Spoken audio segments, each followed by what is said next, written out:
Since 2003, this is The Sports Source with your host, John Pennington. The Sports Source is presented by Junk Be Gone, Pipe Wrench, and the Garza Law Firm. The Sports Source starts now. Good Sunday morning. Happy Open Date Week. Appreciate you joining us here in the Junk Be Gone studios for today's edition of The Sports Source. We have 90 minutes to talk Tennessee football with you today, and we got a lot of stuff coming up. First of all, let's open with everything that went on yesterday. And what do we really know about the remainder of Tennessee's schedule? If you're looking at it thinking, okay, well, we'll beat this team, but we're going to have a hard time with that one. It's a topsy-turvy league. I don't know what you're going to get week to week. We'll see who thinks what. Then we'll start with that. We'll also go through Pro Football Focus grades. Anything interesting there about what they're saying about the Vols? We'll take a look at the preseason questions we all have, which ones have been answered in the affirmative, which ones in the negative, which ones haven't been answered yet. And then did a little numbers checking. We didn't have a chance to talk about Tennessee's annual foes and the SEC annual foes. Went back and looked through all-time wins and added those up. Where does Alabama, Kentucky, Vandy rank? That's what Tennessee has. Where does that rank versus everyone else in the SEC and their three annual opponents? We'll show you. Also, a lot of crying the last couple of weeks about the fact Tennessee doesn't have any night games. Oh, the networks hate us. So I wanted to see. So I went back and looked. Over the last 5 years, I'm going to show you. What have the networks done with Tennessee in terms of early kickoffs, middle kickoffs, late kickoffs, and what's happened since ABC and ESPN took over, which is really what it's going to be moving forward. Interesting numbers. They surprised me a little bit. But does it involve crying? No. When we come back, let's go to a break early. Now, let's get started. First segment of our program brought to you by the Garza Law Firm. Have you ever found yourself in need of an attorney? There's stress involved. How many people really understand the legal system? So literally, you have to turn your life over to someone else. Put your future in someone else's hands.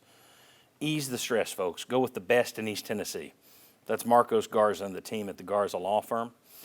I want you to visit their website, garzalaw.com. I want you to remember that. If you ever find yourself in need of an attorney, go local, go with the best. Marcos Garza and his team.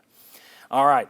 Let's welcome in these guys. When we come back from break, I'm just going to, it was even with an open date, I stayed up too late last night, so I'm just going to stumble throughout today's show. Vince Farrar right over there. You'll have to pick up the pieces when I drop them and break them. Mike Stoll, same thing here, former Vol captain. Thank you for joining us.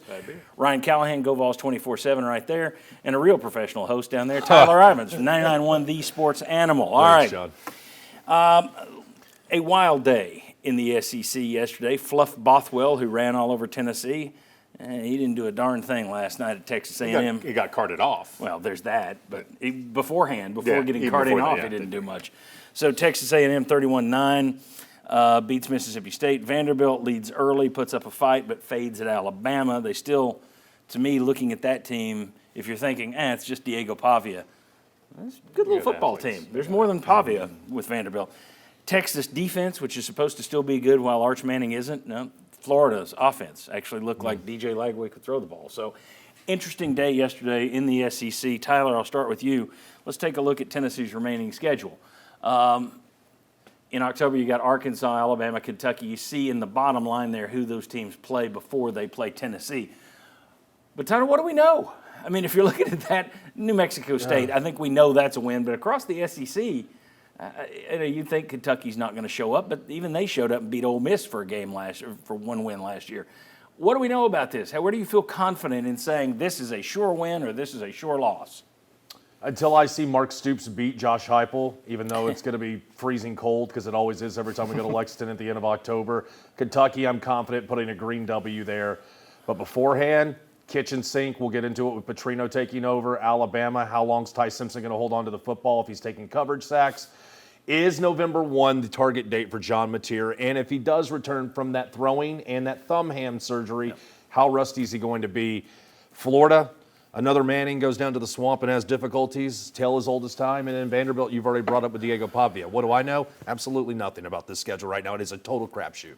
I agree. I just think it's all over the place, Ryan. Yeah, I'll say a little bit more than that. I think if they can beat Arkansas at home, I mean, this team isn't as good as we thought, in my opinion. Arkansas looked like a train wreck against the Notre Dame team that's just okay. So I just don't think that's a super tough game. Kentucky on the road, you should be able to win that one. Everything else, well, New Mexico State, obviously. The other 4, I think what we know so far is you have 4 tough games left, and that includes Florida, and that includes Vanderbilt. So I think that's what this league has shown us. Not every game's tough, but there are a lot of tough games. There are 10 teams in this league that could probably be the 3rd best team in the Big Ten on any given day. And I just wonder, Tennessee's not as good as we thought they were. They are an overtime loss away from being undefeated. Yes. They're an overtime win away from being 3-2 and 0-2 in the SEC. There are a lot of us who see. It's funny. I tried to project 2 weeks ago. Mississippi State could be tough. And with Jeff Lebby, we put up the roster numbers. It's not as bad as you think. But coming out of Mississippi State, it's like the whole world has gone, well, that's a great team. We went down there and beat a really good team. It's like, let's dial it down a little bit. Okay, I don't know where this Tennessee team is yet. And I'm saying the same thing. I don't know where a lot of these teams are. I think on a given Saturday, they're all over the place. I think I'm kind of in the same boat with Tennessee at this point. They're better. They're 4-1 is kind of exactly where I thought they'd be at this point. That's tremendous. But I just go back and look. You are an overtime win at Mississippi State away from being 3-2. So the idea that I can just look at it, they'll beat Arkansas and they'll beat should, but I don't feel as confident as Ryan. Do you feel confident? Yeah, no, I don't. In which ones? Well, I think I feel fine about New Mexico, right? Oh, yeah, let's take that off the board. Sure. And Kentucky. I think the other ones, what you have found is in the SEC, winning on the road is really, really difficult. So luckily you got Oklahoma at home. You got Vanderbilt at home. It even just pains me to even mention Vanderbilt as competitive. And I think towards the end of the season, we'll see that athletic talent. Will it stay healthy? So that one could be, as the season wears on, they get run down. But for me, I think you find that the SEC is a tough conference, and every game really is difficult. I mean, you got Oklahoma going to South Carolina before they come here. That's 2 weeks on the road. Are they going to be run down? I don't think they're the number 5 team in the country. I haven't seen it yet. They won't be because they're going to lose without Mateer. Yeah, but at the end of the day, you're like, okay, it is. I mean, when you go on the road, believe me, it is tough to play well on the road, win those games. It's their home atmosphere. You got the crowd against you. So it's just tough to do. I think yesterday, especially Texas losing at Florida, was a reminder, and should be for Tennessee fans, that if you aren't ready to play, the teams that you think on paper are not as good as you can still rise up and beat you. And Tennessee has had that in their history, including under Josh Heupel, where they lose a game. Last year, coming off of the bye at Arkansas. Yep. So you got to be ready to play. And on the road, it's very difficult. And then there's the streak at Alabama, at Florida. You haven't won there since 2003, too. So they got to be dialed in. Look, Ole Miss is one of the best teams in this league and in the country, and they've had 3 close wins over Kentucky and Arkansas included by 1 possession, as well as LSU. So what happened in earlier games doesn't automatically mean that you can't, if you play a close game against lesser teams, doesn't mean you can't still rise up and be better against a better opponent. There's one game on there that I think we should just highlight briefly, and I know people are not going to like that I bring this up, but if you look at what is Florida doing scheduling all these difficult teams? And then in 2024, all of a sudden you start seeing that uptick. That win against Texas, I'd hate for Tennessee to run into a buzzsaw down in November thinking, we can win in the swamp, first time in 23. And here comes that Florida uptick, similar to what they started in 24 around this time. And one interesting thing I'm going to throw out there, and I'll go back to Ryan, you mentioned, and I was thinking about this morning, this very thing. Well, Vanderbilt, by the end, they'll be worn down. You've got depth. That's always been the case. You play Kentucky and Vandy at the end of the year; they're always worn down. You've got a good second string, so you can handle the injuries. Wow, this is going to be a tough show. So you can handle the injuries. In the age of the transfer portal, do you have the depth advantage you used to have in November that you've had in the past? I don't know. We'll see. But that's a question mark. All right. You feel more confident about a couple of those games at home. Well, how much does that play into it? The Arkansas and Vandy are here, so you're not even going to. Well, no, Arkansas and Kentucky. So Kentucky on the road. Okay. But yeah. So I think Arkansas at home. If that game was on the road, I think I would be a little more concerned about that game. I think it's the fact that Arkansas is one of the probably 4 worst teams in this league, and you've got them at home, and you got the motivation from last year. I don't think you're going to overlook that one. But You could argue I'm being overconfident about the Kentucky game. I just don't think Kentucky's very good. I think that's the closest I would come inside the SEC to just saying, not going to happen. So even though that's on the road, normally any road game in the SEC, I'm going to say you need to be on alert. But that one, I just don't think Kentucky can score enough. So outside of that, though, I think any game on the schedule could trip Tennessee up down the stretch. Obviously not including New Mexico State. But those other 4 games, Florida, Vanderbilt, they're going to beat Tennessee on the right day. Okay, I'm going to go have a splash of coffee, maybe take another cold shower to wake up. We're going to, we had a graphic here. I don't even have time to get to it because we went over. So when we come back, moments after our last show last Sunday, we kept saying, well, Pittman could go today. Pittman could go at any time. He went about 30 minutes after our show. The switch from Pittman to Petrino, it doesn't bother Ryan. Ryan doesn't care. Nothing to it. What about the rest of us? Did it change the way we view that game at all? Who knows? Come on back.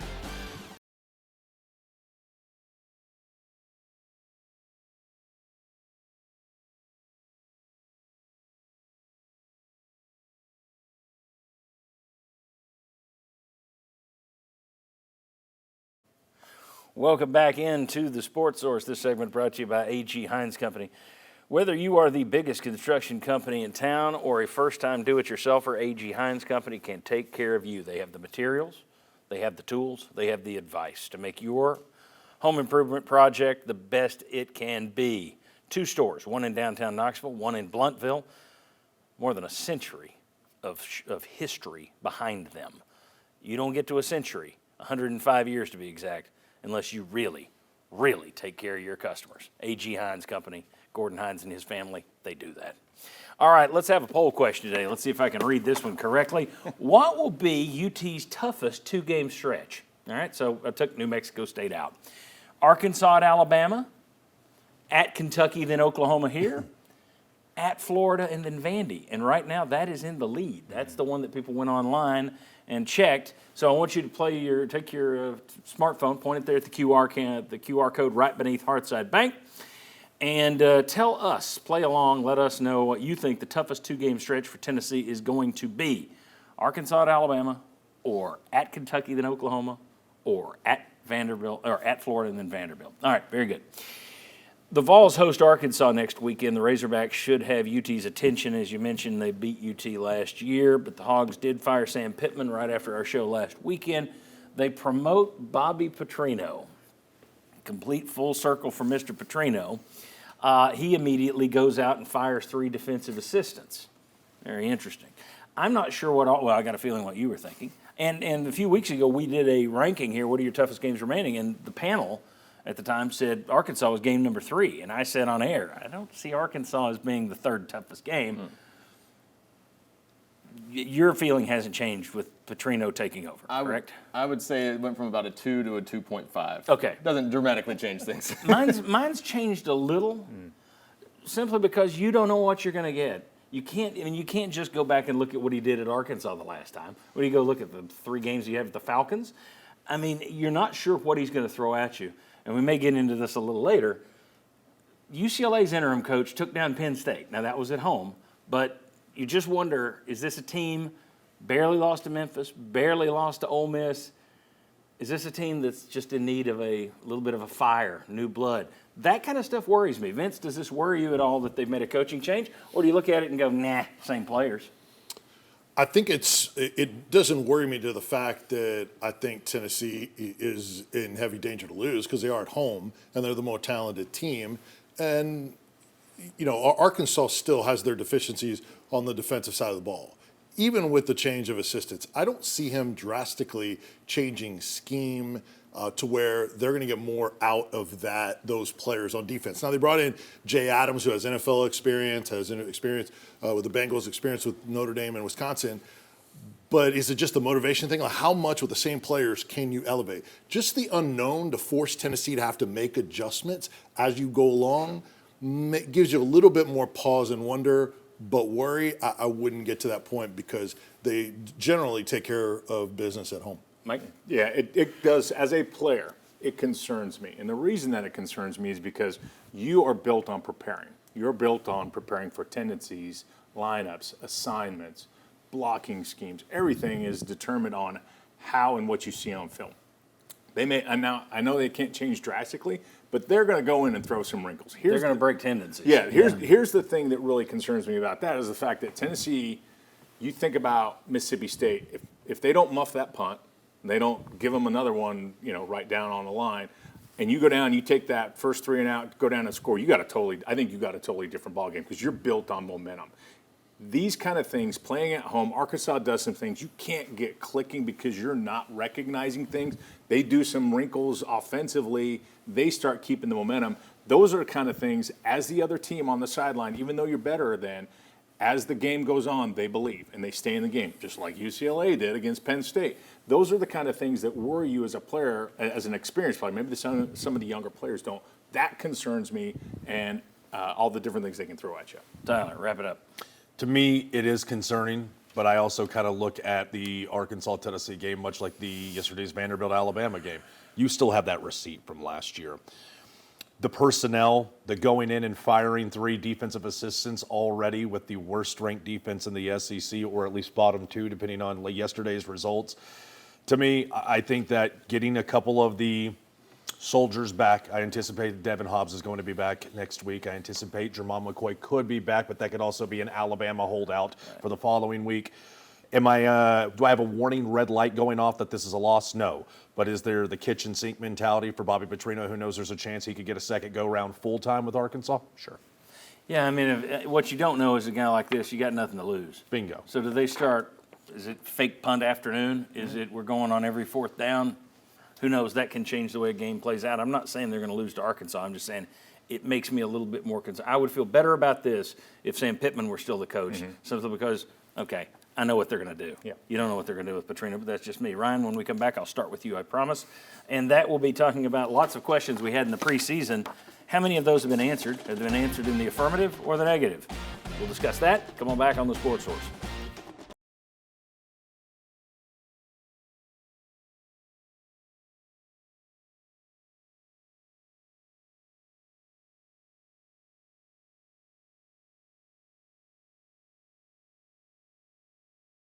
Welcome back to the Sports Source. This segment brought to you by Oakmont Station. If you want a unique dining experience, tremendous dining experience, then you need to head to Oakmont Station out in West Knoxville off Campbell Station Road. Just a great place to eat before or after a game, great place to take a date, great place to have a business lunch, just a great place, period. Check out OakmontStationKnox.com and look at their menu, look at their handcrafted menu, their meals, their cocktails. It's very interesting stuff, and it's always evolving. And if you like the folks at Scrambled Jake's, and I know you do because they rank #1 in town every year in terms of best brunch, breakfast place to eat, these are the same folks behind this one. So it's the same kind of fantastic quality food you get at Scrambled Jake's. You get just a different type of menu, but it's still great, great tastes at Oakmont Station. Visit that this week. All right, we all had a lot of questions about Josh Heupel's 5th team during the offseason. I tried to put down a number of them for us to cover today. Let's start with questions about Joey Aguilar that we had, Ryan Callahan, the quarterback UCLA did not want. The quarterback who threw 24 interceptions in his previous 2 years, the quarterback who was going to arrive after spring practice and only have 107 days. How is this going to work? I think we have an answer on Joey Aguilar, and it's in the affirmative, is it not? Yeah, I think he's the least of this team's concerns. I mean, all the things that we were most worried about with this team got back to the quarterback position at the end of the day. And if you didn't answer that question well, it was going to be a long season. So I think we've got our answer. He's not a perfect quarterback, but he is a very good quarterback that gives this team a chance to be as explosive on offense as they were in 2022 maybe, or at least close to that. Do we have anything to add on Aguilar? I mean, that was just a clear-cut, tremendous answered in the positive. Yeah, I mean, I think we undersold his maturity level and to be able to adapt, be able to connect with his players, and make up lost time. So his maturity, leadership, all those things, we probably undervalued that. Which is interesting because there were people at UCLA who, well, I'll just leave it there. There were people at UCLA who let it be known that he might not have been the film study man that he is proclaimed to be here. And I just wonder, they didn't want him. So I just wonder, was there some truth in that, but getting shown the door so they could get Nico, did that light a fire under him to where he's like, okay, I'm going to buckle down? I don't know. I just know there are people in L.A. who said, well, we made a move for a reason. Or were they just justifying, we took a 5-star because he was a 5-star? Could be, could be. I can't say who's saying this, and that's the problem, or that would legitimize what I'm telling you. Go ahead. I think it's a remarkable bandwidth that he had in that 107 days to be able to give so much focus, spending the night at Josh Heupel's house. Josh admitted that to us, doing the film sessions while also building a relationship with his teammates. When we talked at SEC Media Days to so many of his teammates, getting together with Joey, he tackled both sides of these and he hit it with the ground running. Oh, it's all of the answers, all of the questions about him have been answered in the positive. It's Absolutely. remarkable. And I also, let's throw credit, Heupel and Halsley. Yes. I mean, you got thrown a curveball on the Nico thing, and to have handled it, brought the guy in, and this was not their first choice. They went after the kid at TCU. They reached out to the kid. Well, they reached out to a lot of people. And they wind up with this guy, and they make it work. Kudos to him. Yes. Kudos to them. Another question. We had a lot of questions about defensive line depth. I don't know that one has been answered in the affirmative. Now, it was challenged early. You lost Hobbs and Moy for a good chunk of it. But how do you feel about the defensive line? Have those questions been answered, or is it still a question mark, or is it those weren't answered in the right way? Yeah, I don't think they've been answered in the right way, in my opinion, just because last year you had so much depth. I mean, you could roll the third depth guy in, and he's going to do the exact same thing, and then everybody left. And I think that shows you what the transfer portal does, and it tells you that kids aren't going to wait their time. They're going to move on. And so building depth is really difficult. Georgia has a hard time with their offensive line, and who wouldn't want to go over there? So I think at the end of the day, they've not answered they've undersold what they've been able to do. I think it's different based on the position. I think at end, they have really good depth there at strong side defensive end. At Leo, they have really good depth, and they lead the nation in sacks. But the fact that they slide. A lot of those sacks came on the blitz, though. The first time they pushed the pocket with just the defensive line with Mississippi State. I think it was a little bit better against Mississippi State, but it's spread out. A lot of different guys have sacks. Yeah. But I think the first move when they are missing guys in the tackle is sliding Don Bailey inside. That tells you that the depth is not where it needs to be when you're adjusting two positions to fill one inside and you just have somebody ready to go in that big rotation that they've had in the past. D-line?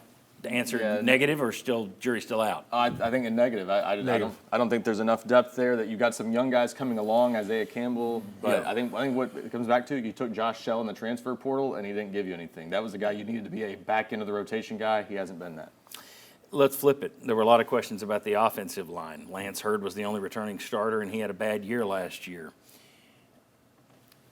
To date, you could say, I'll go to the offensive line, but to date, you could say the questions have been answered in the positive. I think the offensive line has been good. But I'm going to hold out and say the questions mark's still there. The only depth you've really been challenged with was David Sanders so far. And over the course of a season, there's a chance you're going to have two linemen out at the same time, and then I want to see what happens. So they've done better than I expected. But I'm still not ready to say I'm all in on this one because I'm still worried about – I mean, when you had David Sanders come in, Jesse Perry went out, my first thought was, oh, gosh, what if his shoulder messes up here? Mm-hmm. What do you do then? Yeah. That's why I'm still worried a little bit about the offensive line. Has that been answered in the positive, the negative, or jury's still out? So I would say in the positive, right? If I look at those guys across, you look at what which says a lot for this guy to say anything good about the offensive line. I'm always dogging the offensive line, right? I mean, yep. And I critique down to the minute thing. Mm-hmm. And so these guys have played so well. I mean, Lance Hurd, totally different individual from last year. I watched him early on, and I messaged you. I was like, that dude's playing good. Mm-hmm. He's playing fast. He's playing with his hands. His moves well. So you really don't know how bad he was hurt last year. I mean, he looked awful last year. I mean, he just couldn't move. Now, all of a sudden, it's a different guy. Well, it looked like his feet were in concrete blocks last year. Yeah, and Sam Pendleton, credit to him, man. At first, sliding over, like, that's good. He has handled well. He's had a couple of bad snaps, but he's handled well. You're right. The depth worries me. If he goes down, if something happens to him, that's a huge problem because a backup center coming in, that's a tough role. Thoughts on the offensive line? I'll start here. Go ahead. I just want to ask you directly, do you mess with this offensive line like right now? Because there's a lot of people who believe that David Sanders could be in line for a start. To me, if you're on a heater, I don't touch this offensive line. It's great that David looks healthy or he's getting there. There's no way I'm forcing him in with the way these five have played. So first of all, when I watched Sanders play, even though it was a few sample sizes, instantly it's a difference between him and Jesse Perry. No question about it. Footwise, footwork, quickness, totally different. I think you start rotating him in this game, see how he does. If he does, and maybe get a situation where you move Perry down to guard and see how that gels. You're probably trading Sanders for Umarov. Yeah, That's it for me. And so if you can slide him down and see how Sanders, I think you're only getting a better offensive line product. The Jesse Perry angle has been awesome, and that's Yeah. incredible as a He's played redshirt freshman. very well. I've been watching Umarov the entire time going, this guy needs his flowers as well, because there were some questions about if Umarov would ever find starting snaps, not Jesse Perry. Yeah, my question has not been about the performance. They have overshot what I thought they would do, but my questions are still depth related. Right. Yeah, That's offensive line very good. I don't know what happens beyond the top 6, probably Yes. probably top 7 at least. You know, I think anything beyond Satterwhite and whoever the backup tackle is, anything like that, it's a major open question. And in this era of the transfer portal, I think that's probably the case with every single SEC school out there. If you Very get common. beyond 6 or 7, you're in trouble. Okay, I want to answer. We got three or four more? Yeah, 3 more. Let's get into 3 more areas. We didn't talk about receivers. That was a question before the season. The new offense and how much tempo would come back. Special teams. We'll talk about all those next. Coming back on the Sports Source.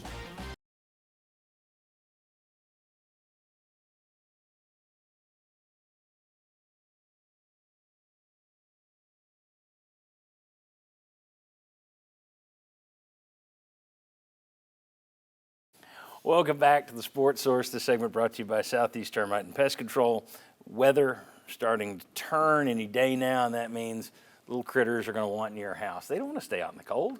No, your home's nice and warm.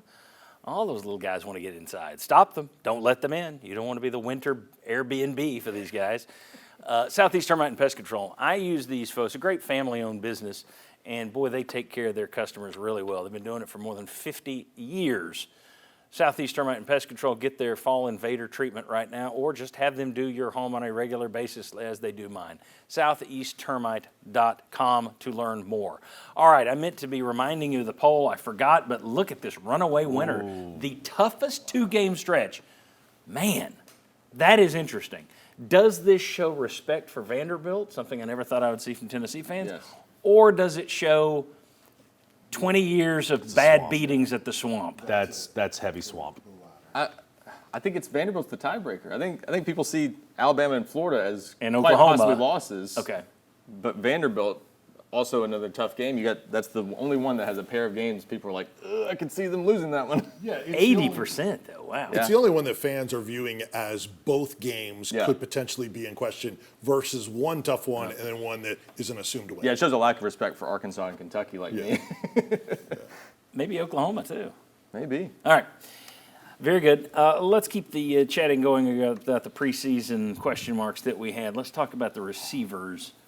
Answered in the positive, answered in the negative, jury's still out. Vince. Very positive. Now, the depth is similar to the offensive line, TBD. and it looks like nobody's going to play until they have to play somebody. And Travis Smith, certainly, because he's been healthier, would be the next person up in that group. But, man, their targets, their success, the productivity, how well they're blocking, how well they're running tempo at receiver, how well they're getting 50-50 balls and making them 75-25. Yes, they haven't been perfect. There's been some drops and missed opportunities for even more. But, man, those 3, that's right up there. It's become a strength of this football team, as crazy as that preseason question is. They've been that good overall, I think. For me, and you had a great stat last week about, Of course. He always does. I love you, John. Chris Brazzell versus Jalen Hyatt and how much productivity they've had. Yeah. Mm-hmm. That was an incredible statistic. You're like, man, you're looking at what he's doing, and all of a sudden you're like, man, that's elite. And so I think from him, I got and more that's stats later. Do you that really? are Oh, I can't even- wait. Yeah. But yeah, You definitely like a plus. those, buddy. Definitely a plus. Okay. And we were going to stop I can't there wait to get to and the let stats. you- no, Anything else about the No, receivers? I- we agree this is a plus. It's definitely a plus. I agree with the point they're not perfect. This is not Yeah. the same as the 22 group where you thought you had Tillman and Hyatt and they were both pretty close to Yeah. elite. These are guys that they give you an explosive passing game, but they're dropping some passes here and there. Does that cost them in a key spot later this season? You have one guy who completely flipped it from last year, and you have 2 young guys who we didn't know a thing about, and they've shown up. So you got to take that as a positive. Oh, yeah. From a Chris Brazzell standpoint, the last couple of weeks, everybody's been talking about the Heisman Trophy campaign for one Joey Aguilar.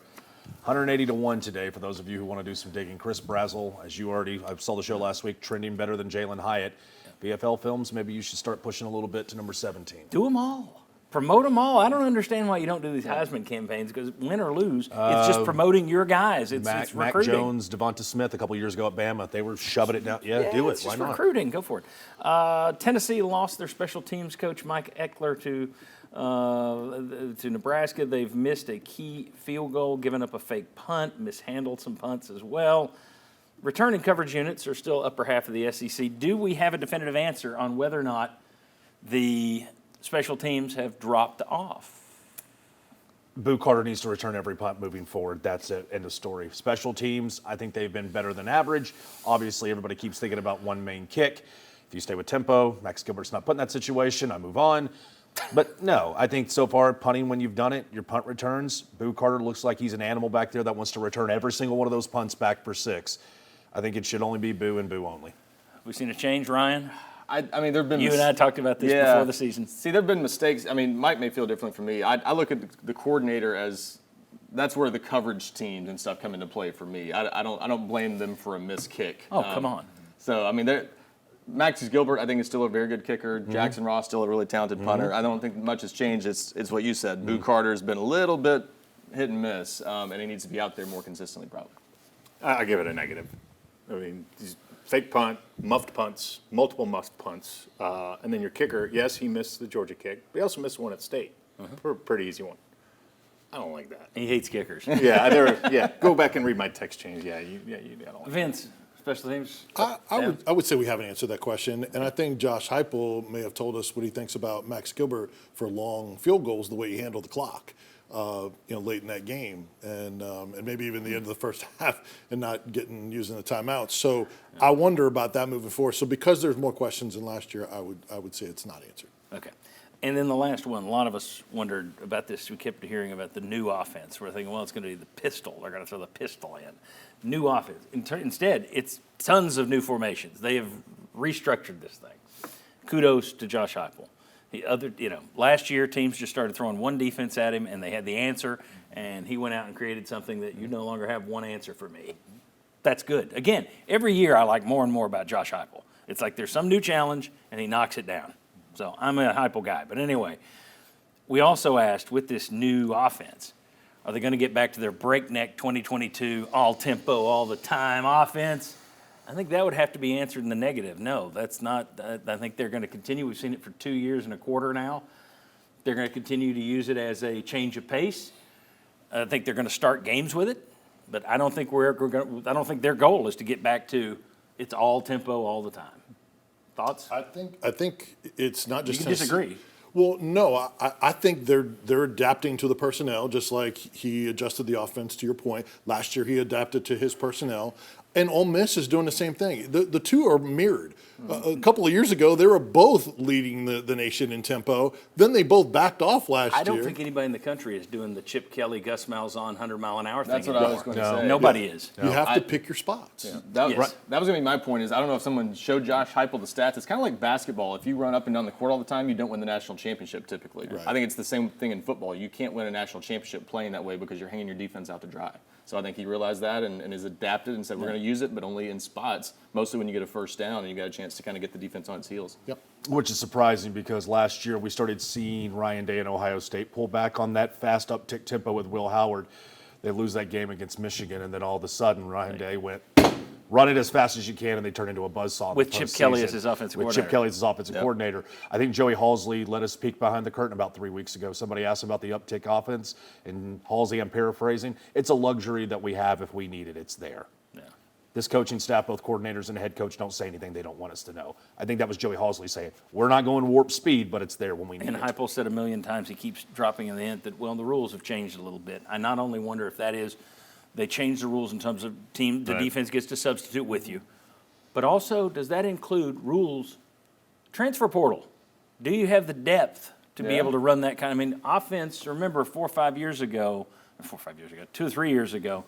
they talked about that Cole Kubelik was doing a UT game, and he said when they get to 5 or 6 offensive plays going this speed, they start calling shot plays because the offensive line wears down. Okay, Well, now that you have less depth, maybe that's another reason that teams aren't doing this as much. Just a thought. But okay, so that's preseason questions. We've run through 2 stacks of them.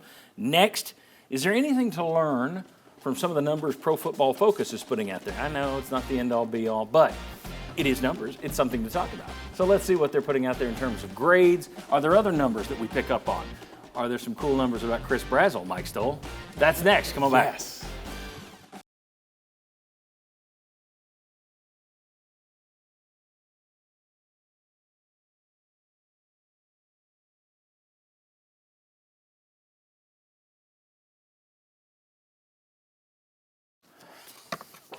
Welcome back in. We now have a floor director who likes to let me know the time that's left, and that's good because I need it. When we come, I'm doing it again. Man, we're just going to live in a constant commercial break. This segment brought to you by Madisonville Marine. If you had a G3 Sportsman right now, or a G3 John boat, or a Skeeter Bass boat, you could still be out fishing this time of year. Sure, we think of pontoon boats and deck boats and summer fun and skiing, but the fun can last all year. Get to Madisonville Marine and take advantage of great deals on a great selection of boats. MadMarine.com to learn more. But get down and see Joe Special and his team at Highway 411 North in Madisonville. Okay, let's do the, there you go. There's the final poll results again, just 82%. Only 1% for Kentucky and Oklahoma. So I think the viewers have spoken. Thanks for playing along. I always find it interesting. I would not have guessed that would have been your choice. I thought it would be Arkansas and Alabama. All right, rapid fire here. We got some Pro Football Focus numbers. Some of them are grades, some of them are just stats and stuff that I thought was interesting. I've given one to each group here, to each person here, and I want you to tell me if you find anything interesting there. Mike Stoll, let's go to the offensive line, put that on the screen, all right, and you can see where my late night typing didn't work because we've got pass blocking and run blocking. Run blocking. We got that run blocking. So tell me about that run blocking, Mike. But you see they have Jesse Perry way up high. I mean, good is in the 80s, 90s is elite. So they got Jesse Perry and Lance Hurd way up there. Then you get the guards in the center. It drops off in the pass blocking and run blocking.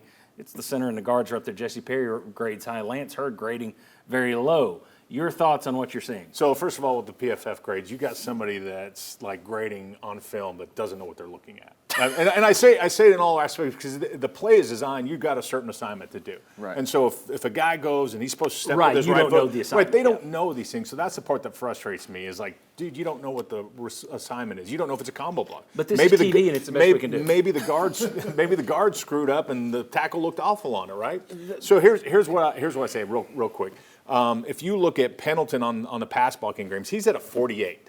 But then your 2 guards next to you are in the 70s, which is average. So, number one, you're never one-on-one with your center. Your center's never on an island. He's always got a guard with him. So why is he so bad and then your guard's pretty good? Doesn't make sense. So that's Lance Hurd's your best pass blocker. I will tell you that right now. Okay. Better than Perry. Run blocking, I think Lance Hurd is doing well. He's fine. Pendleton's your best run blocker, and that's about right because you got your guards who are helping you, right? You're never really on an island there as well. I just question a 48 on his pass block. It's not right because you got a guard right next to you. You're never alone. So if they're 23, 24 points ahead of you, doesn't make sense. Well, a 48 is like, that would be what I would get if they dragged me. Yeah, over. exactly. That's so far, that's somebody else. 60 is average, 50 is below average, 40 means you should be taken behind the barn. 40 is NAIA level. Yeah, it's like put him down. Where's this middle pressure? Yeah, exactly. All right. Yeah. So next man up will be Tyler, running back comparison. Let's take a look at those numbers. Anything stand out to you? Yeah, a couple of things here. It seems that when you want an explosive play, Star Thomas is the guy you need in the backfield, which I have been advocating time in and time out that Star Thomas needs to be getting the bulk of these carries. You're looking at the 10 plus yard carries. Exactly, Yeah. but then you look down at Deshaun Bishop, and there were a lot of people who saw the role that he played behind Dylan Sampson last year, and there's something that Deshaun Bishop does very, very well, and this is to whatever your liking is. A lot of people last year during that SEC Player of the Year campaign for Bishop, it was, man, I would really like to see him out of the backfield catch more passes, but Deshaun Bishop did such a great job last year in run blocking, in my opinion. If you look inside these numbers, Deshaun Bishop does a better job at protecting the quarterback, especially in a lot of those situations where you need extra protection if the offensive line misses their assignments. Peyton Lewis is clearly the number 3 back on this. I thought we would have a clear number 1 coming into the open day. I don't think we have a clear number 1, and I think we're going to continue to see the transfer from Duke and the local product continue to box back and forth for starting reps. I thought you'd or at least more carries. I thought you'd have a clear triumvirate or a clear number 1. Right. You have a clear number 2. I did not anticipate. I thought either they'd all 3 be good or 1 would take off. I did not expect 2 to take off and Peyton Lewis kind of be left behind, but that's what we've seen so far. All right, next we got Vince with the receivers. Let's put this up. Boy, there's some numbers here that surprised me. These aren't their grades. These are just numbers that I got from Pro Football Focus, and a couple of those really stand out. The catch percentage for Brazel, 31 catches and 38 targets. That's unreal. It is a huge number. 1 drop. Oh, by the way, that was in the opener against Syracuse. Yep. And then the 7 touchdowns, that ratio of touchdowns per catch is outstanding. 109 total targets for those 3 starting wide receivers, 78 catches, 7 total drops, 11 touchdowns. That's a large percentage of all of that wide receiver position. They've been very productive. Yes, you can clean up the drop some, but man, the Brazel, it really stands out what a star he's become. One thing, Pro Football Focus isn't as quick to give a drop as I am. I'm like, when I touch both his hands, that's a drop. Yep. They are lenient with some of their drops, but last year, Chris Brazel had more than any Tennessee receiver I'd ever seen at Pro Football Focus with 6. You're not halfway through the season, and Staley and Matthews are already at 3. So that is something that has to be. Have they been better than what we expected? Yes. But I do wonder whether it was Brazel, whether it was Thornton, whether it was Hyatt, is there a second year playing in this system where you take a major step forward? Yeah. So is this their first year really playing? So if this is the year of drops. Next year is the year they're going to be comfortable in the system and they're going to be better in it. I don't know, but that seems to be the pattern with most of the guys who come in here. Last one, coverage grades for Ryan Callahan. Let's put these up here. Now, these are players who were just targeted at least 10 times. So you got some linebackers in here as well. But there's one number that stood out to me. Ryan, your thoughts on these? Yeah, opposing offenses are clearly picking on Ty Redmond a bit. That's not a shock. You have a freshman opposite Colton Hood. That's the other thing that jumps out to me. Yeah. Colton Hood is a star. 7 catches allowed on 19 targets. I mean, they thought they were getting a good player in Colton Hood who could be a starter next year. Turns out what they got is an NFL-ready guy who's probably going to the draft after this year, and he's going to swap places with Ricky Gibson, who will stay next year, and that's something I don't know that they could count on going into this year. So the Redmond thing is interesting. Yes, 33 targets at him. Obviously, they're picking on the freshman, and he's given up 19 catches. However, look at his grade. Now, we can say we don't believe in their grades, or we do, whatever, but 69. That's almost to above average. Yeah. So for a true freshman who's being picked on a lot, he's not been bad. No. So I think that bodes well for the future. I think you'll see that grade improve through the season, too. Yeah. I think he'll continue to get better. All right, very good. When we come back, let's talk Nico. Let's talk James Franklin.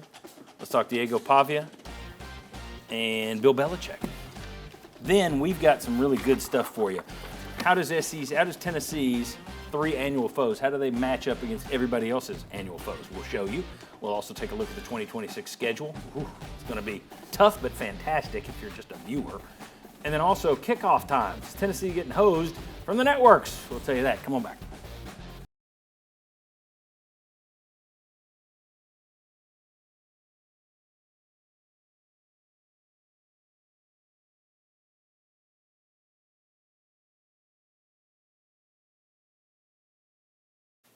Welcome back to the Sports Source. This segment brought to you by Pipe Wrench. Winter is just around the corner. Is your hot water heater ready for a fight with old man winter? Whether it's a repair or a new hot water heater, think Pipe Wrench. They'll get you they'll take care of you the same day, or the visit's free. I know because they did that exact thing for me. I called them, boom, they were there. Pipe Wrench. Can't say enough good things about them. PipeWrench.com for you to learn more. As you can see on your screen, they handle drain cleaning, plumbing, heating, and cooling. All right. There's our quarterback comparison. We do it every week. Well, finally, it took Joey Aguilar being off, but Nico finally had a good day comparing himself to Joey Aguilar. Knocking off UCLA yesterday, he had a really good day. Ran well, threw well, stood in there, took some hits, pulled off the upset. It's the first time in like 50 years that an 0-4 team had beaten a top 10 team. Mike Stoll, how happy were you for Nico Iamaleava yesterday? So I was surprised, but I'm glad because here's at the end of the day, he's still beyond a crummy team, and he's still going to be lavishing or lamenting and Yeah, triumvirate, and whatever that word you use was. But he's going to struggle at UCLA, and he's going to go to another team, and I'm glad. Languishing. There it is. Thank you. I was just going to let you go. Thanks, Webster. And so, anyways, at the end of the day. When we come back. Oh, wait, we're still here. I'm glad he finally beat Penn State because that helps Tennessee. He still sucks. He's still on a crummy team. All right. That's all I was going for. Yeah, the whole okay, thing was sorry. just to set up how happy were you. I wanted you to crap on him because you hate him. I do. All right, very good. Good for him. Not welcome in Knoxville. But that was a good performance yesterday. All right, and here's the interesting thing. Well, we'll get into it later. You'll have to wonder what the interesting thing is until later. Question number 2. This was for Ryan, and you guys, nobody knows these questions. So Ryan, brutal loss for James Franklin. The guy wins 10 games a year typically. So is the clock ticking on him at Penn State, or has it even started? It started now, I think. You think this started it? I think this started it. This is the kind of loss they don't forget. This is his, losing to Wyoming. Well, that was too late in the game for Fulmer, but it's one of those losses that people are going to talk about for the next 5 years. I just think this is the kind of game that starts the discussion seriously. So he might want to. I'm not saying he's got to get out, but he might want to start thinking about an exit plan in case a really appealing job comes calling. Because if someone wants to hire him away, I'd be listening now if I were him. First time, I'm sorry, John. First time an 0-4 team has been a top 10 or worse has been a top 10 team since 1985. Yeah, that's how significant that loss. Oh, okay. I thought it was it's 40 years. All right. This is the team we were looking at their schedule. I wonder if UCLA would win a game this year. I did too. They won one. All right, Vince. How will the Bill Belichick era end at North Carolina? Get your crystal ball out after another brutal loss to previously struggling Clemson. How does it end for Bill Belichick? There are people like, well, in North Carolina fans hope that they won't have to pay him off. They hope an NFL team will come after him. What? Right. Maybe who would have a crazy enough owner? I'm dangerous to say this because there could be local ties. But who would have a crazy enough owner? Oh, he looked at me when he said that because they're dumb enough to do it. He'll be back in Cleveland. All right. How's it end for him? I think there are better chances that the Manning cast makes him a big offer to be their weekly analyst because he was great in that role. Yeah. Better than How do you think it'll? Give me an answer. How's he leave? I would say one and done, and then go into the media in some fashion below 500. So he doesn't give it another year. He doesn't try and turn it around. Either them or North Carolina, it will come to an end. I don't think they've got the money to pay him. They've thrown him so much. I think his first 3 years are guaranteed. That'd be a $30 million hit. I don't know. It'd be tough. All right, last one. Tyler, it was learned this week that Diego Pavia is being mentored by Johnny Manziel. Was Ryan Leaf busy? But Manziel, of course, was on the sideline yesterday, flipping double birds at Alabama, showing what a true mentor can do. Diego Pavia, at the end of the day, you were the one that sang his praises. Watch out for this guy, and he has been a good player. Yeah. Johnny Manziel was a good player. Yeah. But when anyone says the name Johnny Manziel, I think clown. When should. Diego Pavia's career is over, am I going to think, ooh, look at the things he did, or am I going to think clown? I think both can be true. I look at Johnny Manziel. No, they can't. Yeah, You're they either sure a can. clown or a good player. They can be a good player, but they can be a clown off the field. Marshall Henderson, yeah. you beat me to it. Clown. See, I think in terms of you're just a clown. Clown takes When you go to the circus and you hear the clown nose and you hear the shoe, were you entertained? You had a great Typically time. not. I hate clowns. So if you're a Vanderbilt fan right now, you are entertained about the potential of what he can do. He's a little crazy, but at the same time, we'll never forget about Diego Pavia. But he's never going to win the big one because you want to know why? Crazy, insane people just never win the big one. Can't wait for his 15 minutes of fame to go away. He is a clown, and I'm tired of his mess. Marshall Henderson was a clown. Mm-hmm. Johnny Manziel was a clown. Mm-hmm. Where was their pro career? Who's talking about? He played in the CFL. Marshall Henderson. CFL's a joke. Because How were your days in the CFL? Diego Pavia played in the CFL. Diego Pavia is a year away from playing spring football in the XFL. Exactly, 100%. Clown. When we come back, maybe a good player, but I'm going to think clown. He's a clown. Anyway, when we come back, let's take a look at the Vols' new annual opponents and their future schedules. Looks tough. Coming back.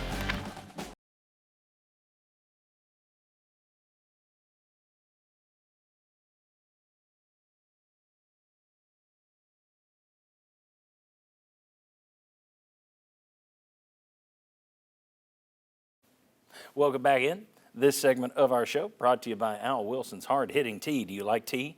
Do you like tea with just a kiss of an apple aftertaste? Do you like it with a bit of alcohol mixed in? Then you need to get to your local liquor store, local grocery store, local convenience store and ask for Al Wilson's hard-hitting tea. Just like its namesake, this tea is legendary on game day. See what I did there? Nice. Al Wilson's hard-hitting tea. Al was on our show for the Georgia game. Nicest guy in the world, and he really put a lot of effort into this thing. This is not just sticking his name on it.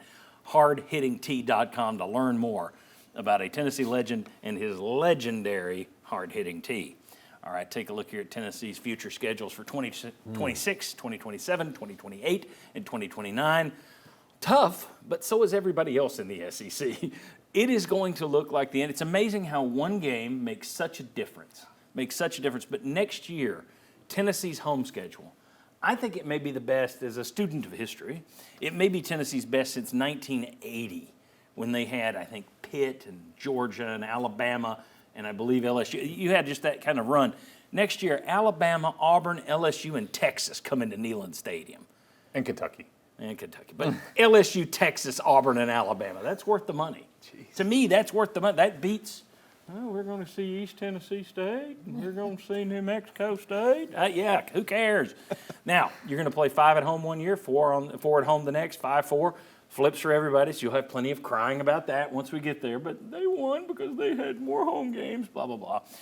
It's going to all come out in the wash. I personally love it. As someone who covers it, someone who's going to talk about these games, somebody who wants to watch these games, it's fantastic.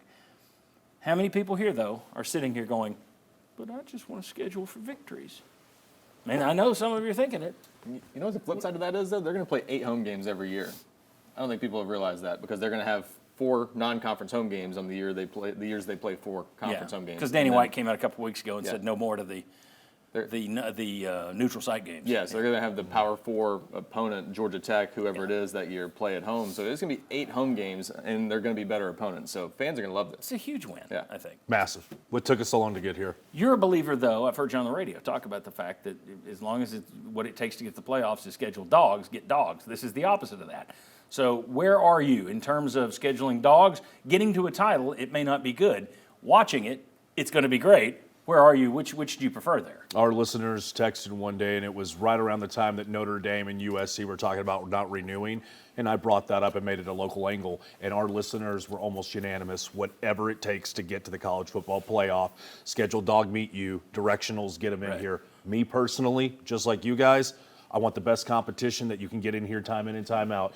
You put that up there. That was just the conference schedules. Yeah. But you mix in the going to Atlanta, the Georgia Techs, I believe you have West Virginia. So let's go ahead and put the other graphic up if we can. Sorry, I beat you to your graphic. I apologize. You stole his idea. Yeah. He can't throw anything that I haven't already prepared for. Yeah, next year, I'm tired of we're keeping the money in state with the FCS. What are we doing now? We're at least keeping it in the South? Yeah. You're giving it to Furman. Triumvirate of non-conference games. It's quite the triumvirate. Furman, nice Kennesaw State, but you got Georgia Tech and Kennesaw State back to back. It's a shame they're not in the same area because they're like 10 minutes apart. They could just bus up. They're more than 10 minutes apart with Atlanta. For me, though, that home schedule next year, I had people who were talking about potentially wanting to move on from their season tickets because for whatever reason, talent fees or the increase. You spit out that home schedule. Yeah. Arch ain't leaving for the draft. Arch coming here next year. You get Bama here next year. LSU. That is, as you already put it, I'm 39. I was born in 86. This is the greatest home schedule I have seen in the 39 years I've been here. It's fantastic. And you throw in at Georgia Tech, which they didn't anticipate. Kudos to Danny White. I always dog him for they could have gone out and scheduled USF, and who'd want to play them? But they could have gone. I know you're great. They could have scheduled. That's who they were teasing about, Alex Golish. And they could have scheduled somebody lesser and not done a Power 4. They went and they got Georgia Tech, and Georgia Tech looks dangerous right now, especially if they keep that game at Bobby Dodd. I know Tennessee and everybody else is trying to lure them into the dome. Yeah. Tech would be stupid to turn that into a Tennessee home game. Yeah. That is a great schedule. That's a lot of great games. Yeah, and Danny White told us on Sports Talk a long time ago, or earlier this year, that whenever those non-conference games against the Power 4, that they're going to have it scheduled opposite. So if they have 4 road games like next year, then and so, but I think that evens out the schedule so well to where you're not going to have it lopsided to where the schedule is going to be working against you. There's several other SEC teams that have it lopsided to where they have to make schedule adjustments in the future. Tennessee is in line moving forward perfectly. He's not paying attention. No, I'm kidding. I'm kidding. There's a show I listen to that. It's a radio show, but when somebody they repeat something somebody else said, they play a big sounder that's like, how to know when the hosts aren't listening. And I'm guilty of it constantly. So I was just teasing. Just quickly, just curious. We're poking fun, not saying that this is a potential. I'm just wondering your all's thoughts. Remember when Matt Rule backed out of the Nebraska game and we were all like soft? You look at that schedule in 2029, that's the first of the back-to-back home games. 29, Washington comes here, 30, you go to Seattle. I know everybody needs to play a Power 4 opponent. You keep Washington on that schedule after you've seen what the SEC spits out, or do you try to find a way to? Yes. I'm with you. Yes. I'm with you. I'm just curious what you all think about that. I look at what Alabama, Florida, LSU. I want they that. schedule big boys. You should too, in my opinion. Perspective as a player, you're recruiting. I want to go play the best of the best. You're going to go draw your top talent. As a coach, I got to get some depth. Transfer portal kills me. Talk about offensive line depth. You play that schedule, you cannot keep everybody healthy with that type of mentality. all you've done here is you've given away one pansy game. But you're picking up an additional SEC game, right? Okay, but you've gone from 3 pansies to 2 pansies. So and they're at the beginning of the schedule, so it's a preseason. I think from the coach's perspective, you just I got to have more depth. I got to develop my depth as a player. I'm like, man, I'm going to go and I'm going to play in the best arenas that possible, where either they're going to love me or hate me. That's what I want. So you're looking for give me more Kennesaw State. You know what? Give me more not Kennesaw State, but like Georgia Tech and the other ones, and then you pick up Texas. What? Did you say something? Yeah, exactly. No, I get it. I think, but I would argue coaches are actually sitting there thinking, I don't want to lose my job. Yeah. I need 6 or 7 automatic wins. But you know what? This is great. As fans, we talk about the Oklahoma game and the Georgia game and whatever, and it's 3 games a year that we define a season by. We should have more games like that there actually you go. matter. You win the segment. Yeah. Ryan Callahan, the big winner. And hopefully by then the College Football Playoff Committee has come out with this new strength of scheduling formula that proves to us that playing tough games will actually mean something by season's end. Right. Very good. When we come back, how do UT's annual foes stack up versus the rest of the SEC based on all-time wins? I will show you next. Come on back.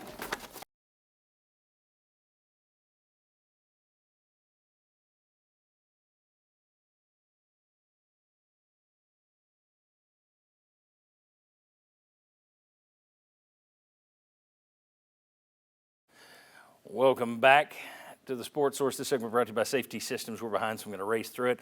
Brought to you by Safety Systems, I just said. See that logo right there? It says Safety Systems. You need to remember that. Let me say it again. Safety Systems. VFL J.J. Surlis, who played with Mike Stoll right here. So one of my triumvirate friends. You've got a triumvirate of friends, and he is one of them. Call VFL J.J. Surlis this week. These folks will take great care of you in terms of a security system, in terms of home automation. They wrote the book on that. They've been doing it for more than 2 decades. You see that sign in yards and in business windows all over town. It's for a reason. They're the best. Safety Systems. Okay, take a look here. What I did was I looked at everybody's 3 foes, and you got them over there on the right. Some teams got the same 3 foes. For example, Arkansas and Texas A&M both got LSU, Missouri, Texas as their 3 foes. The number you see is what the all-time wins of those 3 schools adds up as. And these are in order. Tennessee, no more crying about the SEC office hating you and giving you a tough schedule. Yours is the 4th easiest. In terms of all-time wins, nobody's easier than what Florida got. Georgia, Kentucky, South Carolina. Georgia is next, then LSU. Tennessee, 2,257 all-time wins for Alabama, Kentucky, and Vandy when you add them up. And when I added that up, I think that's through last week. It might have been through the end of last season, the source I used, but you get it. All of them are pretty much tumbled together there between 2,200 and 2,400. If you're Auburn, if you're Texas A&M, if you're Arkansas, that's tough to get LSU and Texas every year. Alabama and Georgia go to Auburn. I mean, Auburn gets Alabama and Georgia every year. But for the most part, I think it's kind of fair. There's nobody that's through the roof tough, and most of the rivalries make sense, I believe. Gentlemen, your thoughts to what you're seeing there. Tennessee get hosed, or is this pretty fair for everybody?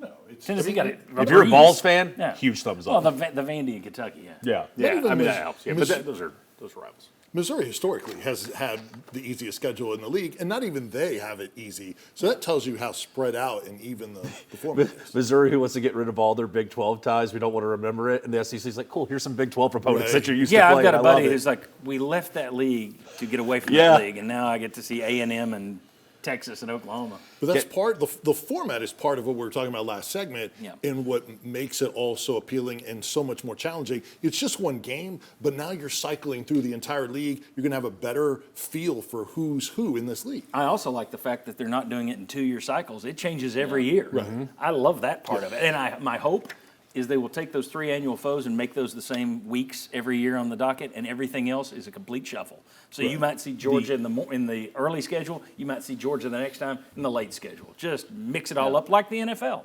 We heard the rumors that it could potentially be South Carolina and not Kentucky, who was an annual foe. I'm so glad they brought Kentucky back, since it's a border war of more than 100 years. If only they could bring one more thing back involving the Kentucky game, and that would make it super awesome. Mitch Barnhart. I do think Tennessee got the easiest draw in the SEC. Yes. Easiest. Yes. Because one of the teams below Tennessee on Yeah. that list was Georgia, that has Auburn and Florida every year. But if you're looking at all-time wins, the Yeah. interesting thing there is Florida got better, yeah. Florida's had 2 coaches Yeah. who've done well there. That's true. Outside of Spurrier and Urban Meyer, 2 all-time great Yeah. coaches. I'd still rather That's play not a Kentucky great- or Vanderbilt Oh, every year than them. But the numbers never lie. All right. When we come back, did you have something to say? No. I was hoping to cut you off. All right. When we come back, how does Tennessee stack up versus the rest of the SEC in kickoff times? No night games this year. Where are the night games? Let's take a look and see where Tennessee is. Well, medium in terms of early games, late games, afternoon games. We'll show you next.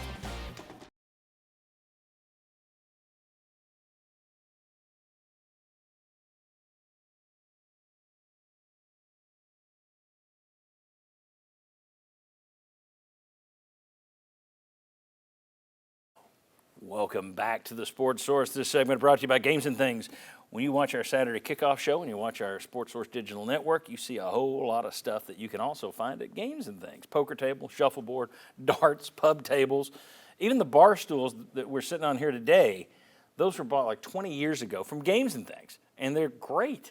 It's unbelievable what you can find at Games and Things. Make your house the envy of the neighborhood. Trust me, do what I do. Outfit your home or your television studio, if you have one, from Games and Things, because life should be fun. All right. Been a lot of whining about we don't have any night games. Where are the night games? Networks don't love us. It can't be just a random draw. No, it's ESPN hates us. So I wanted to do the numbers. I wanted to see where does Tennessee rank in terms of night games since 2021 when Heupel arrived. I looked at every start time for every SEC game, conference or non-conference. Yes, I'm a nerd. Take a look first at the early games. All right, if you sort these by the early kickoffs from 11 a.m. till about 2:30, Tennessee has 14. So only Arkansas, Missouri, Kentucky, Texas A&M, and Georgia have played more early games. Now, that kind of ties in the fact 2021 you got a lot of early games because nobody thought you'd be any good. All right, now let's take a look at the afternoon kickoffs. These are kind of what have always been the big boy games. You're right in the middle. You're in the upper half barely. Georgia, Alabama, Auburn, Arkansas, interestingly, Missouri, Ole Miss, and Tennessee. Now, a lot of these are also, that's that 4 o'clock ESPN, 4:15 ESPN game also counts in there. But you're right in the middle of the pack. Let's take a look at night games. Okay, a little lower. But you're right there. LSU, now they've traditionally played night games, so they're way ahead of everybody else. South Carolina, Kentucky, A&M, Vanderbilt, Florida, Ole Miss, Mississippi State, and you're down there right in toward the middle ahead of Alabama, Auburn. You got more night games than Alabama, Auburn, Georgia, Missouri, Arkansas, Oklahoma, or Texas. Obviously, they've just gotten into the league. Take a look here at what it's been the last 2 years. Since ABC and ESPN took over, and this is more meaningful, then this is just alphabetical order. But Tennessee has 5 early games the last 2 years. So this is through this weekend with Arkansas. 5 afternoon games, and there's only like 4 schools, Vandy, A&M, LSU, of course, and Florida, who've played more night games than you over the last 2 years. So ESPN doesn't hate you. It's just the way it breaks out. Last year you had a ton of night games. This year you haven't had one. But right there's only 4 teams who've had more night games than you. So it's But not you're that- tied with Kentucky. It's a conspiracy, So they man. do hate you. It's a Okay. conspiracy, I swear. By the way, why does LSU's preference still matter in this era?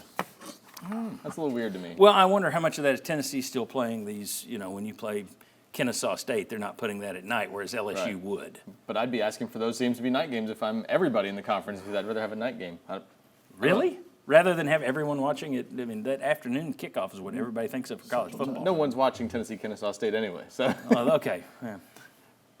I don't know. I'd just rather have more night games, probably, like LSU. My understanding was Tennessee had the option to move ETSU and UAB to the night games. Oh, okay. And they chose to put them where they were. So that wasn't so much the networks on that one. Yeah. Some of these later games, yes, but the early ones, no. I just wonder how many complaints they get from people West Tennessee and Middle Tennessee who drive all the way over here. Yeah. They like and a then variety. have to drive back. You don't want to. Do you want to come over here for a 7:30 kickoff against, New Mexico State? Yeah.